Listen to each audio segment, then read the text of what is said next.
होइन हौ साथीहरू, यो रोड त भत्केको थिएन त हौ, राम्रै थियो त, फेरि बनाएको छ त रिपेयर।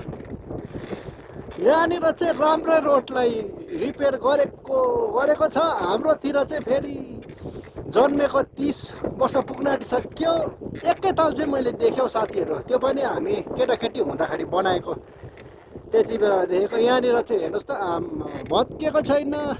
पैसा ज्यादा भएको भन्नु कि अब मान्छे इमान्दार भएको भन्नु कि के भन्नु अब साथीहरू, हेर्नु सक्नुहुन्छ है तपाईँले।